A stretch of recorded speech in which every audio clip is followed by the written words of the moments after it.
It began with the smell, not of rot nor blood, though those too had long since settled into the walls, but of damp cloth and ether, mingled with the faint sweetness of decay that clings to old hospitals. I remember it clearly, as though the air itself has never left my lungs. It followed me through every corridor, every sermon, every sleepless night. Even now, when I close my eyes, I can still taste it. The smell of learning, they called it. The scent of progress. The school was founded in the eastern quarter, near Whitechapel's poorer districts, where the streets bled soot and the gutters whispered with the water from slaughterhouses. It was not a school in truth, but a converted workhouse, the kind of place where men came not to learn, but to disappear. I opened its doors with trembling ambition and a sermon on mercy. I believed that education could sanctify anything, even the dead. The students were a mix of the desperate and the diseased, children with faces too thin for their years, widows who washed sheets in exchange for bread, failed surgeons cast out from St. Bartholomew's for their unsteady hands. I promised them skill, discipline, and a chance at purpose. But what I offered them, what I gave them, was something else entirely.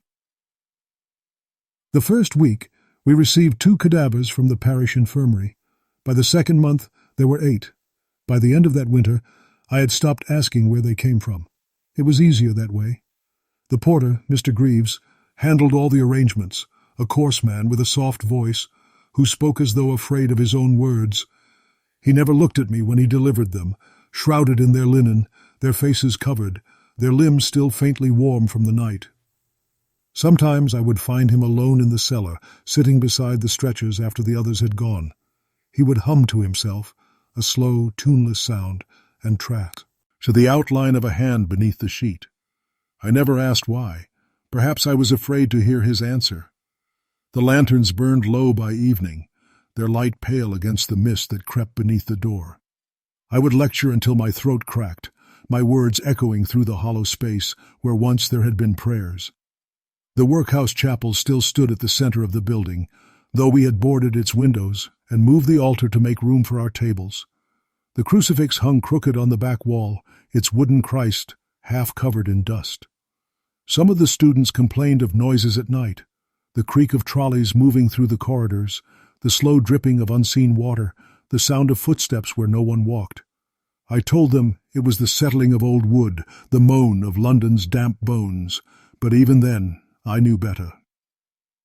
I remember one evening in particular, late November, fog thick enough to swallow the lamplight whole.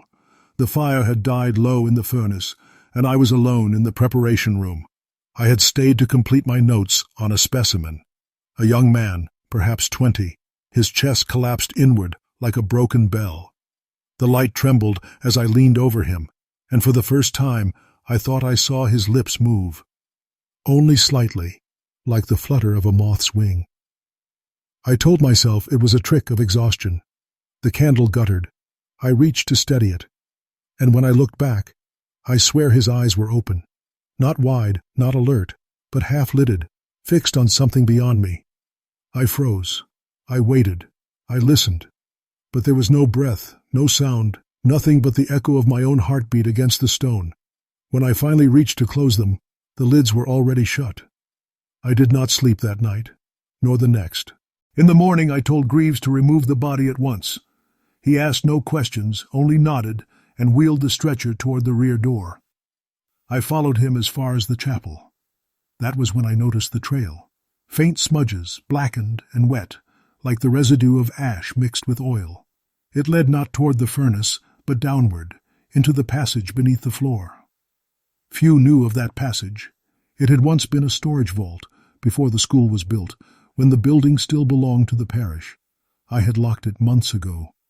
I did not speak. I simply turned away. The days that followed passed in a haze of routine, lectures, dissections, lessons in anatomy and patience. Yet something had changed. The air had grown stiller. The lamps burned lower. The students whispered more often in corners. I caught one of them, a boy of 15, pale and nervous, tracing a cross on the back of his hand before each class. When I asked him why, he said, "To keep the others away."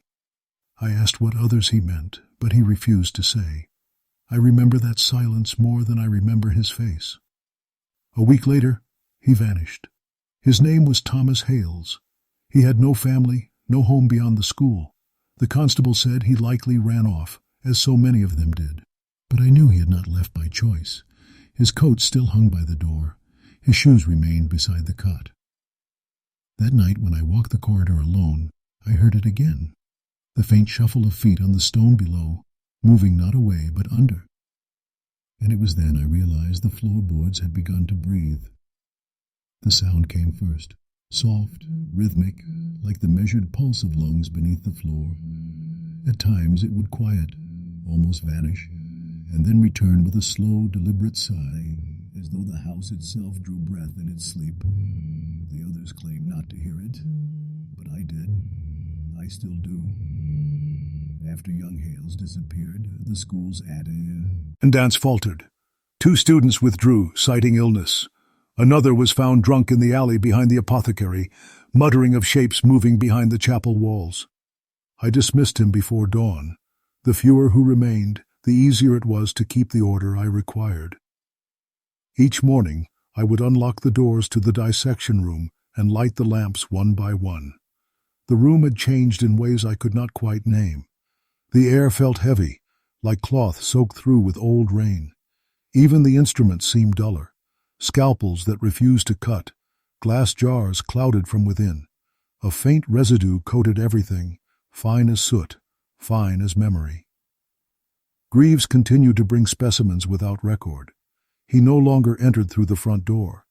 I would find them already laid out upon the tables, wrapped in sheets that smelled faintly of river water. Once, when I asked him how he managed such discretion, he simply said, "They are willing, sir, the poor always are." And though his words chilled me, I found no courage to question him further.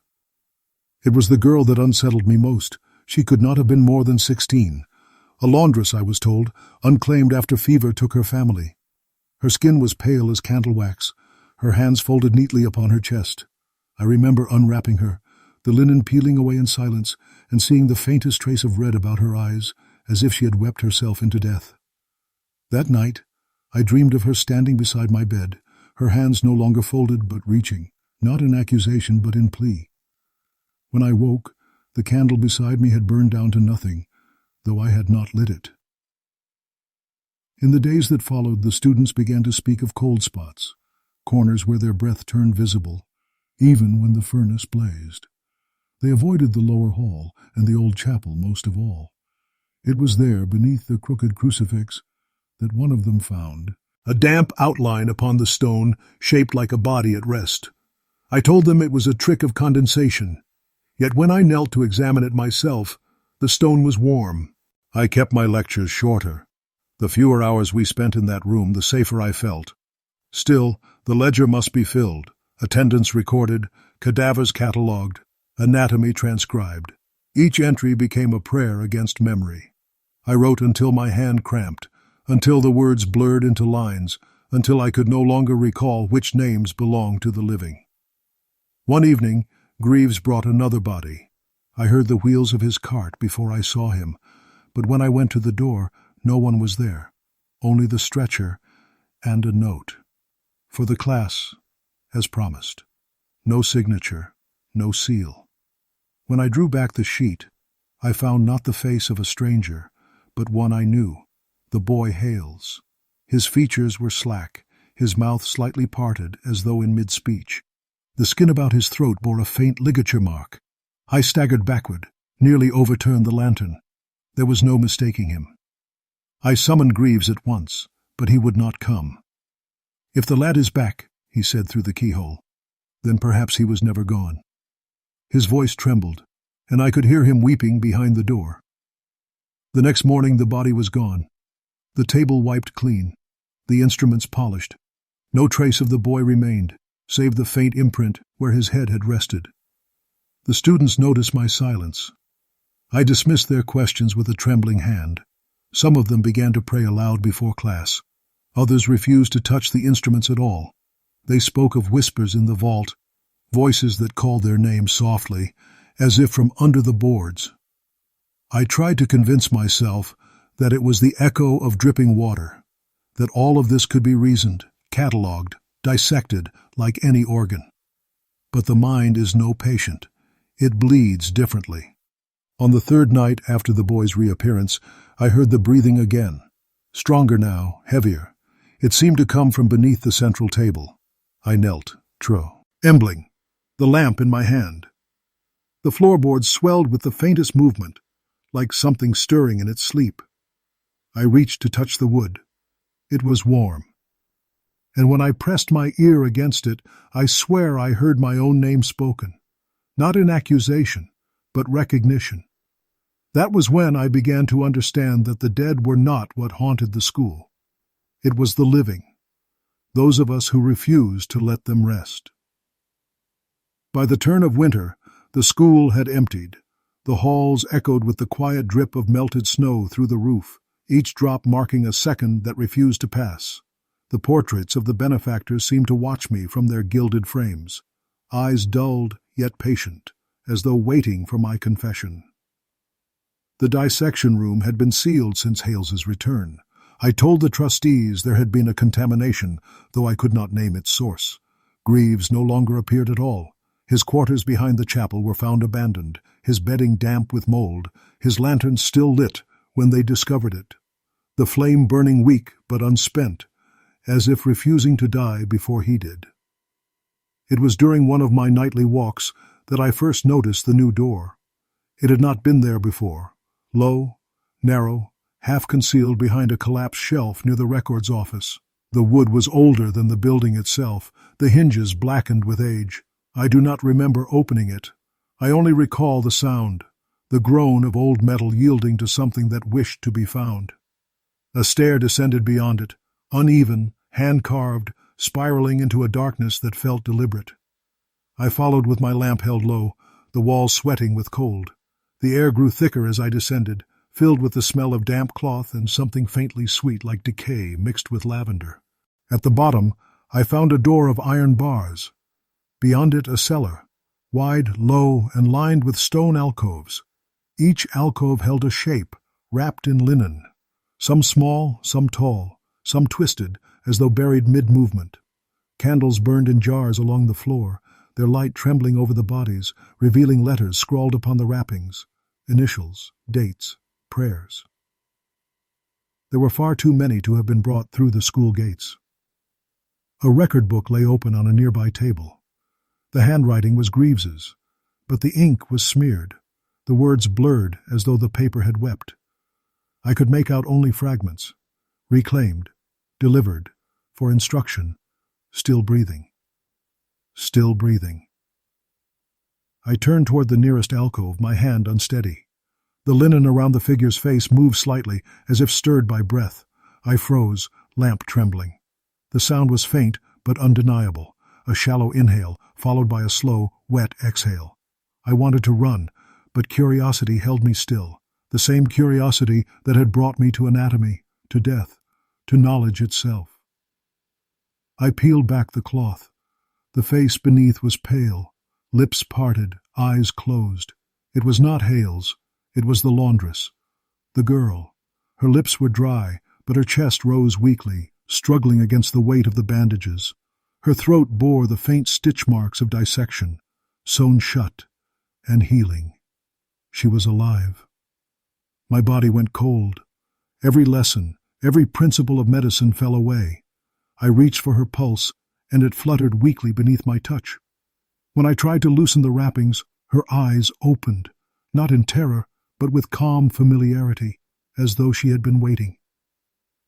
"Professor," she whispered. Her voice was a rasp of air, almost tender. "You left us in the light too long." I stumbled backward, knocking over the lamp. The flame licked the air, then guttered. In the flickering dark, I saw the others begin to stir. That hands pressed against the cloth, shifting, testing the world beyond. The sound of many lungs drawing their first breath again filled the cellar, uneven and desperate. I fled. When I reached the upper hall, dawn was breaking through the frosted windows. My hands were shaking so badly I could not fit the key into the lock. I sealed the stairway with boards, nailed them until the hammer split. But even as I did, I could hear it from below. Not screams, not moans, but a low, rhythmic sound, like the slow beating of a heart, too large for one body. For days I tried to forget. But every night the sound returned, through the walls, through the floorboards, through sleep itself. Once I dreamt that I stood in the lecture hall again, the students seated quietly before me. When I looked closer, their eyes were hollow, their chests did not rise, yet every one of them smiled.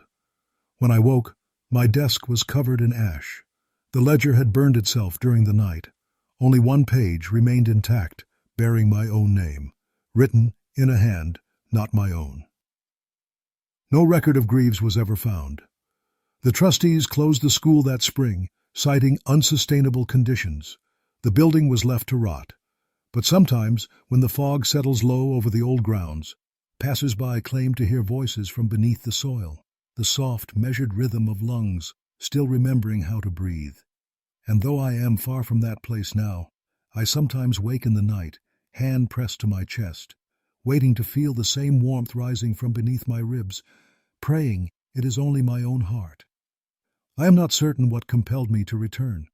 Perhaps it was guilt, or perhaps the cruel curiosity that governs every man of science when confronted with something he cannot explain. The letter from the caretaker arrived in February. A single line, scrawled in trembling ink. "They are singing again, sir." When I reached the grounds, the air was thick with fog and rot. The building leaned against itself like an old drunk, the once proud signage above the gate now unreadable beneath moss. No bird sang there. Even the rain avoided the place, as though the heavens had decided to forget it. Inside, time had undone everything I had built. The lecture hall was a graveyard of dust, the tables warped, the lamps broken, the walls freckled with black mildew. Yet I could feel them, the echoes of footsteps that were not mine. Every corner hummed faintly with life that should not have been. The boards over the cellar door had been torn away. Someone had been down there again. I found wax drippings near the threshold, a rusted scalpel, and a trail of something dark, now dried and brown, leading toward the old chapel. The smell was unmistakable, not death, but the sweetness that follows it. I forced myself below once more. The air was colder than before, so cold it stung my teeth. The cellar looked smaller now, as though the walls had crept inward. The linen-wrapped shapes were gone. Every alcove stood empty, save one, where the laundress had lain. The cloth was still there, but beneath it, nothing. The candles were freshly burned. And on the stone table where I had once read Greaves's ledger, someone had written a message in chalk. "We waited for your breath." My lamp flickered. I swear I saw movement in the far alcove. Something crouched low, watching. When I turned the light toward it, the flame stretched thin, trembling like a pulse. For an instant I thought I saw her again. The laundress. But her face was not what I remembered. The features were wrong, melted somehow, as though copied from memory and carved by an unsteady hand. I stumbled back, the lamp clattering against the stones. The figure did not move. It simply tilted its head, as though studying me with sorrow. It spoke, not with words, but with the wet rasp of lungs pulling air that did not belong to them. That sound has never left me. It was not human, nor was it monstrous. It was something in between, like a dying body, trying to remember how to pray. I ran to the chapel. The pews were gone, stacked in a pile against the apse. In their place stood rows of makeshift cots, dozens of them, each bearing a shape beneath thin cloth. Their chests rose faintly. And at the pulpit, a man knelt, whispering over them. It was Greaves. He looked up as I entered. His eyes were glassy, ringed with shadow. "They were not meant to stop," he said softly. "You only taught them to begin." I demanded to know what he meant, what he had done, but he only smiled. "You showed them where the soul hides, Doctor. They simply wish to find it." Before I could move, one of the cots stirred. then another. Soon, the room was alive with faint motion, fingers twitching, eyelids fluttering, the sound of breath returning where no breath should be. Greaves turned toward them, his voice trembling with awe. "Listen, sir. How obedient they are." I fled once again. I do not remember how long I ran, only that I reached the courtyard by dawn. My hands were bleeding, my coat torn. Behind me the chapel windows glowed faintly, as though lit from within by candlelight, or something else that burned without flame. When I reached my lodgings in the city, I collapsed. I wrote to the parish board that same night, urging them to condemn the building, to salt the ground if necessary. I never received a reply. But in the years that followed, whispers reached me, rumors of strange lights in the fog, of figures seen standing at the gate long after midnight, of vagrants who vanished near the old Anatomical school. Each report bore the same description: pale faces, hollow eyes, mouths half sewn yet breathing still. And sometimes, when I awake from fevered dreams, I hear it again, a faint hum beneath my floorboards, measured, patient, unending. The quiet rhythm of lungs remembering their sin. 2 years passed before I dared set foot in London's East End again. The winter that year was merciless, the kind that blackened chimney smoke into solid air and froze the Thames like a tomb. I had thought myself rid of that place, of its echoing halls and whispering stones, but even silence has a way of remembering its author. It began with a patient, a young boy from the river wards, fevered, thin, his skin almost translucent. When I pressed my stethoscope to his chest, I heard nothing. No heartbeat, no breath, only the faintest murmur, like wind through a keyhole. Yet his eyes followed me, aware, pleading. He lived, if one can call it that. His mother swore he had come back from the dead. He fell through the ice, she said, and was gone for 2 days. Then the tide brought him home. I dismissed her claims, of course. Grief breeds miracles. But when I leaned close to the boy, I smelled something unmistakable: mildew, and the same wax used in my old lecture hall. That night, I dreamt of the cellar again. I saw the chalk message, "We waited for your breath," and when I awoke, my hand was covered in fine white dust. I went to the archives. The parish had quietly removed all mention of the school. The ledgers sealed, the deeds erased. The city had simply swallowed it whole, as if it had never existed.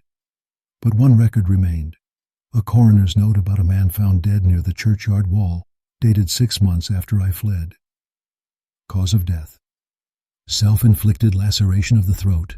The name was Greaves. They buried him in an unmarked grave.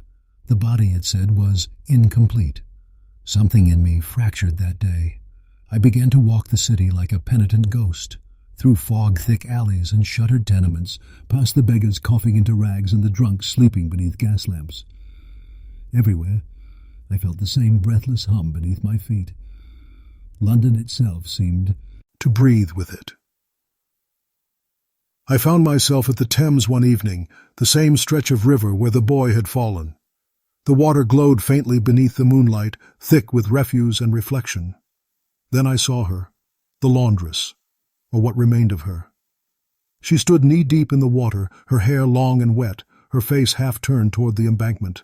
Her eyes were open, and her lips moved soundlessly, as though reciting a prayer too ancient for God to hear.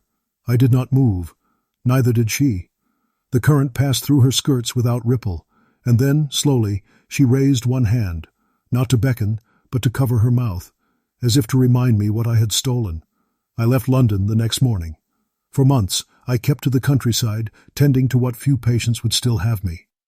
I tried to bury my thoughts in work, in the soft breathing of the sick, in the simple rhythm of mortality I could still control. But everywhere I went, the silence followed. Once, while treating a fevered girl in Devonshire, I heard that same hollow murmur again.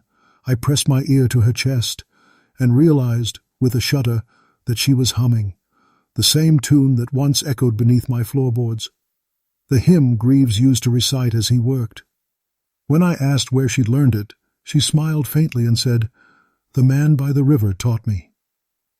That night I burned my medical instruments. The fire sputtered and hissed, reluctant to cleanse what I had done. I began writing letters, dozens of them, to the ministry, to the church, to anyone who might listen. None were answered. Perhaps they thought me mad. Perhaps I was. But in every letter I wrote the same warning. Do not breathe where they once lay. The air remembers. And sometimes when I cannot sleep, I hear it again. Faint, rhythmic, patient. The sound of lungs that never learned to stop. It comes from beneath my bed now. I was summoned by the coroner that autumn. They had unearthed bodies again, or rather remnants, in the excavation of a new rail tunnel beneath Whitechapel. The workers had struck what they thought was an old crypt, but the stones were newer than the church above, and the remains inside. They were not buried so much as arranged. When I arrived, the air was thick with coal smoke and lime dust. Men stood in silence around the pit, hats in hand. Lanterns swayed from ropes, their glow licking over pale shapes laid out in rows like broken mannequins. The corpses had no marks of violence, yet their mouths were open, as though caught mid-breath. Their eyes, if one can call them that, were not eyes at all, but small, shrunken bulbs of gray tissue. The coroner handed me a note found wedged in one of the rib cages. The handwriting was unmistakable. Greaves. The message read, "The lesson continues." My hands trembled so badly I dropped the paper into the mud.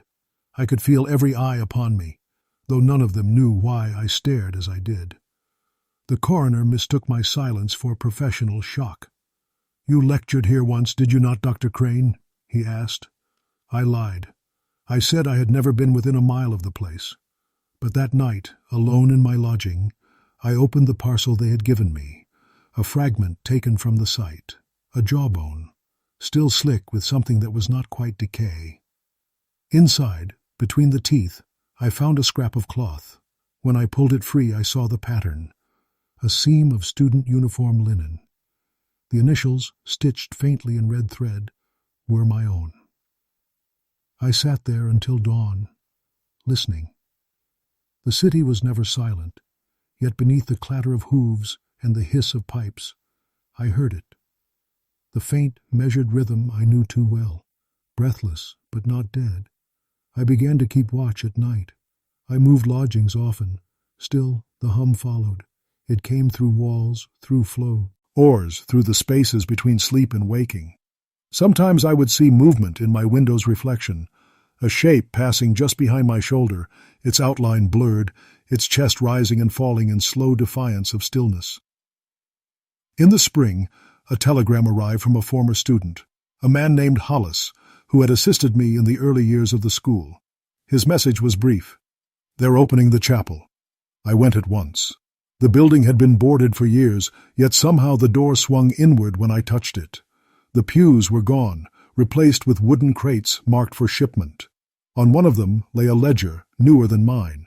I opened it and saw column after column of names, familiar ones, all my former pupils.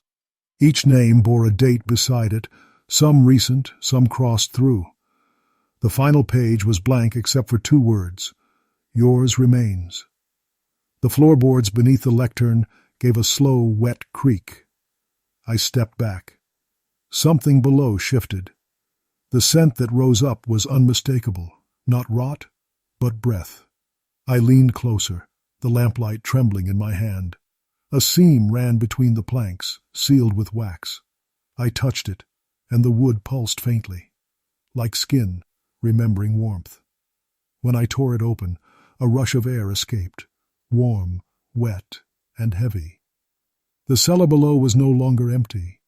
Rows of figures stood there, upright, shrouded in thin gauze, each one wearing what looked like my old teaching apron. Their heads hung low, their arms still, but their chests moved. One by one they lifted their faces toward me. There were no eyes, only hollows where the sockets had sunk inward from years of absence. But I felt their gaze nonetheless. I dropped the lamp. It shattered, spilling oil across the boards. The flame caught instantly, spreading in ribbons of gold. They did not move. They only breathed faster, as if in unison, as if they had waited for the warmth to return. I fled into the rain, the chapel behind me roaring in fire.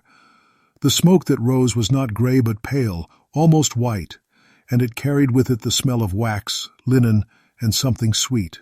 I believed then that I had ended it, that the fire would cleanse what remained of my sin. But even as I ran, I knew I had only fed it, because when I looked back, when the roof collapsed and sparks leapt into the night, I saw them standing still, untouched by the flame, their shapes framed in the doorway like shadows carved from breath itself. And in that instant, I understood.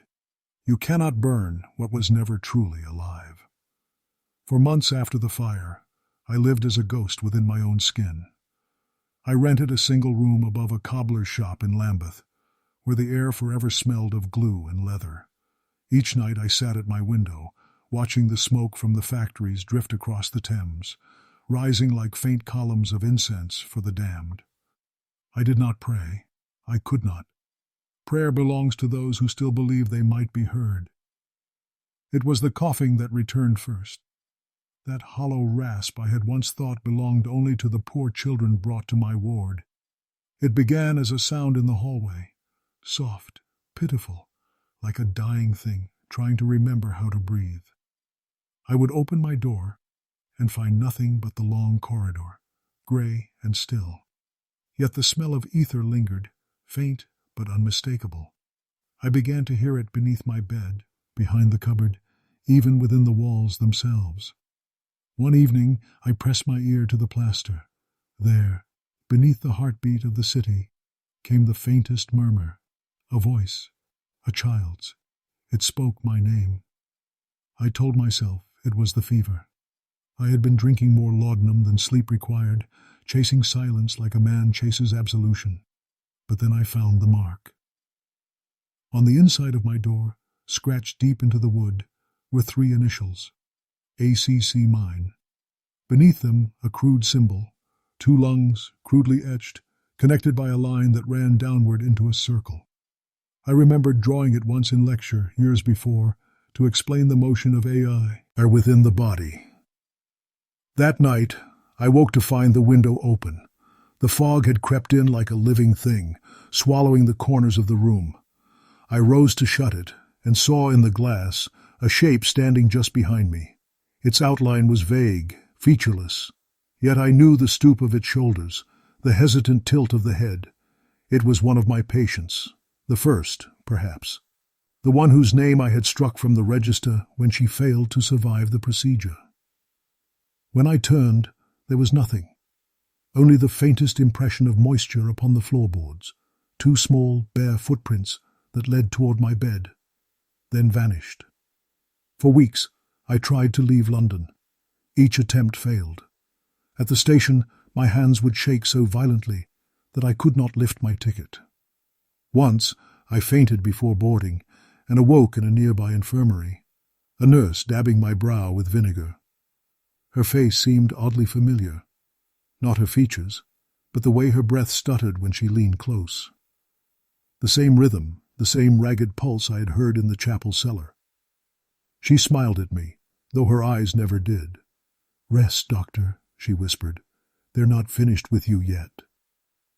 I fled that night, leaving my belongings behind.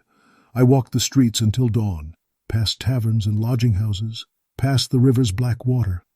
Every few steps, I heard the same uneven breathing, sometimes beside me, sometimes far ahead. When I stopped, it stopped. When I moved again, it followed.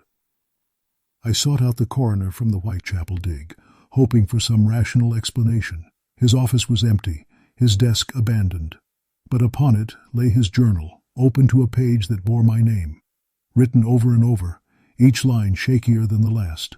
The final entry read, "He still teaches." The rain had begun by the time I reached home.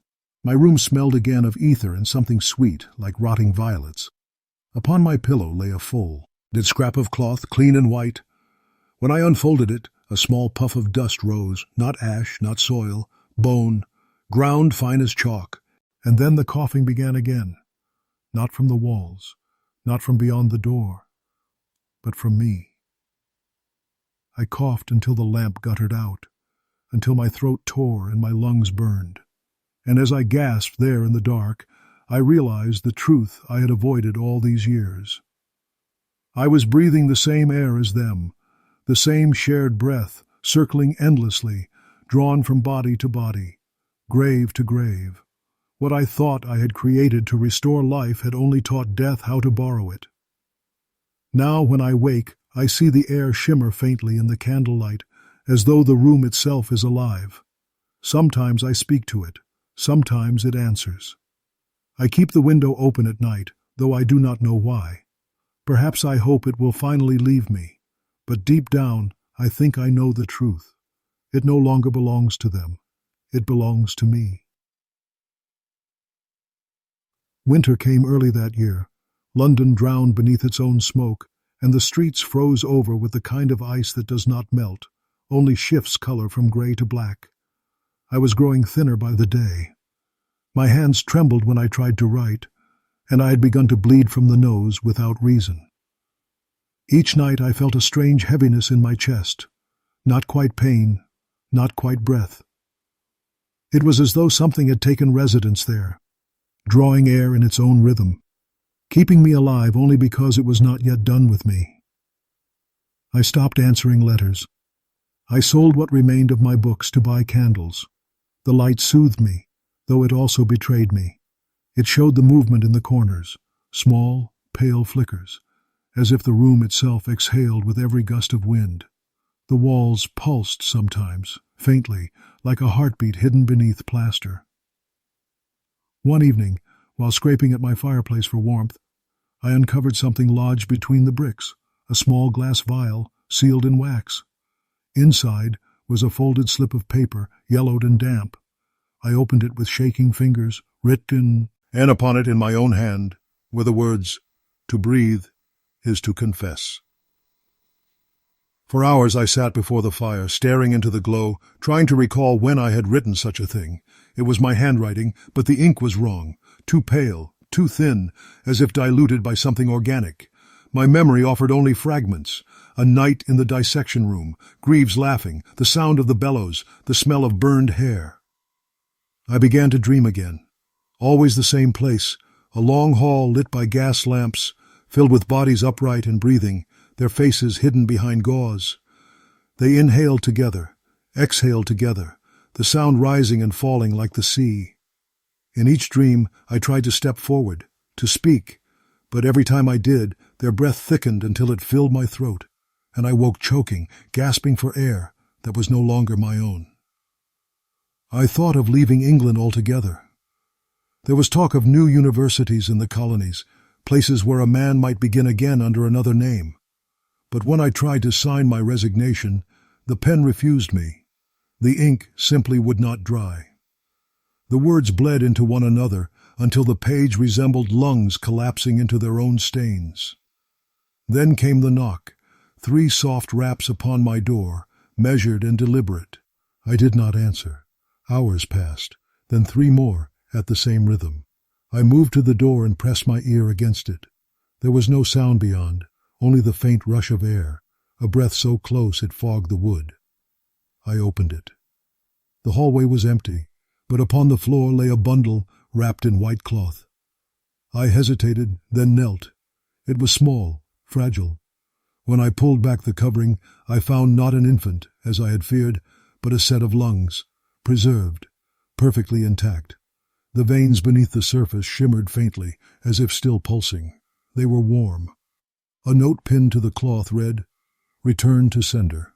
I dropped them at once, but they did not fall. They hovered, weightless, as though carried by an unseen current. And then, so softly I almost thought it imagined, they expanded. Air entered. The first exhale brushed against my face. It was warm, familiar, my own. I stumbled backward, struck the table, shattered the lamp.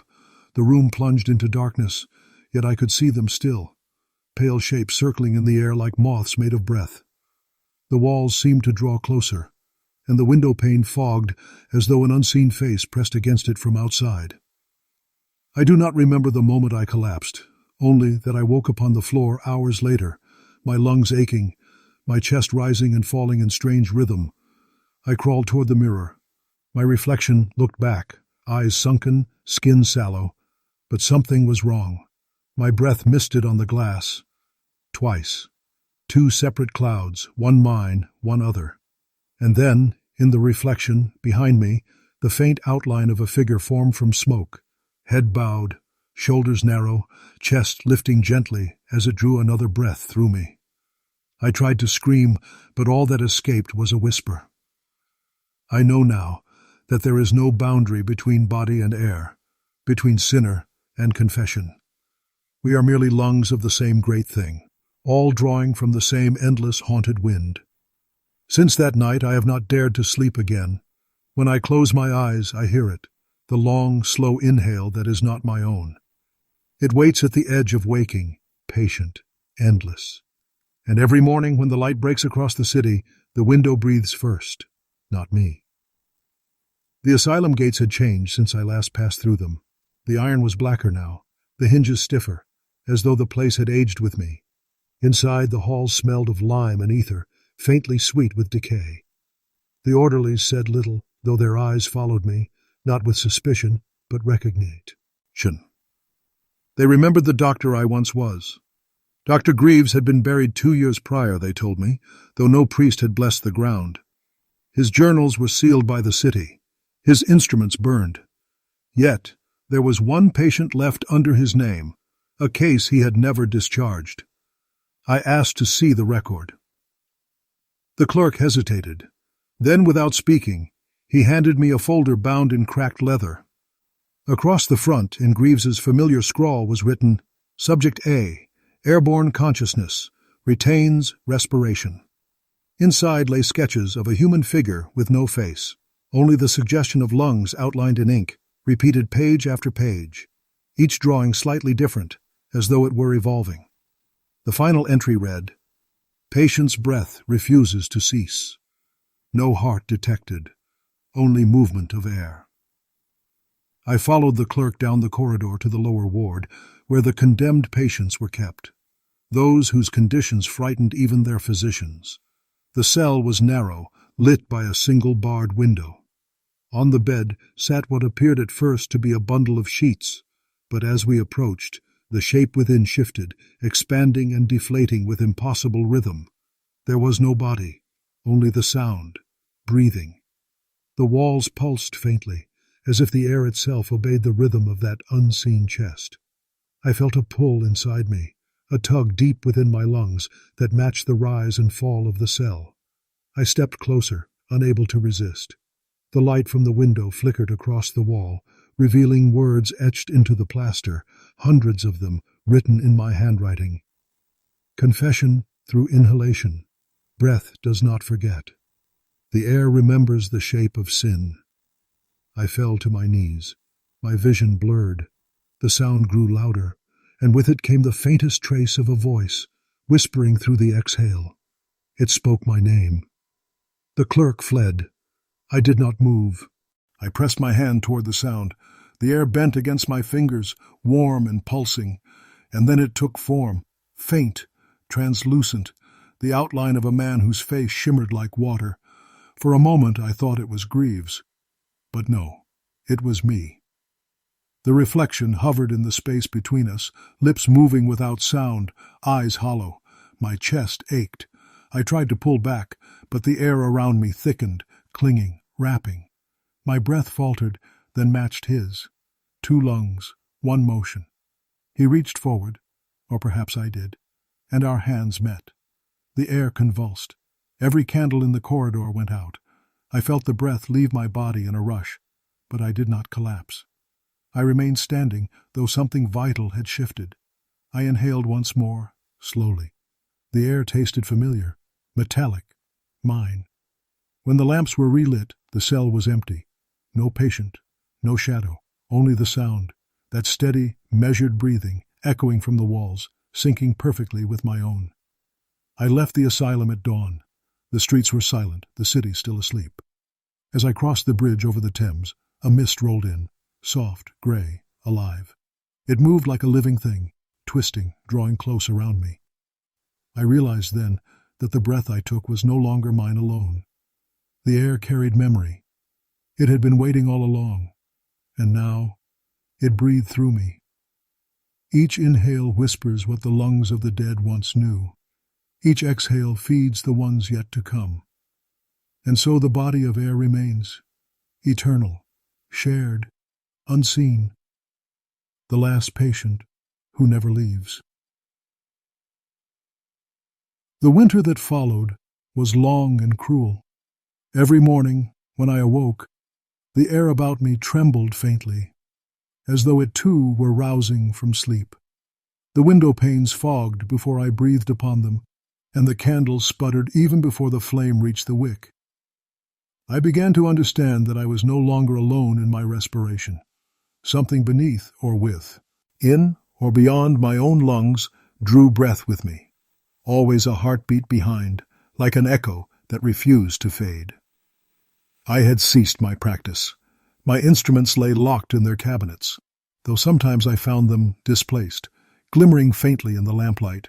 There were nights when I heard the flutter of pages, my old anatomical notes opening themselves, though no wind stirred.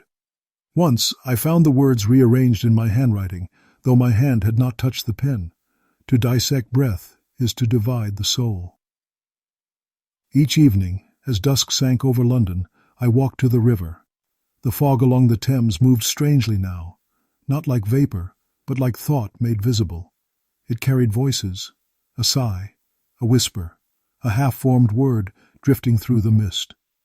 And in that soft gray murmur I heard them, the students, the paupers, the faceless ones, whose bodies I had laid open in pursuit of truth. They did not accuse me. They simply breathed with me, as if we shared the same burden. The physician in me longed to name the condition. The penitent in me knew better. It was not illness. It was inheritance. When I attempted to pray, my own voice came back altered, hollow, as though passing through another throat. The words bent inward, looping back upon themselves. "Deliver me from the body of air," I whispered one night, and something replied faintly, "There is no air that is not shared." I left the city that spring. The asylum had been closed, its wards condemned.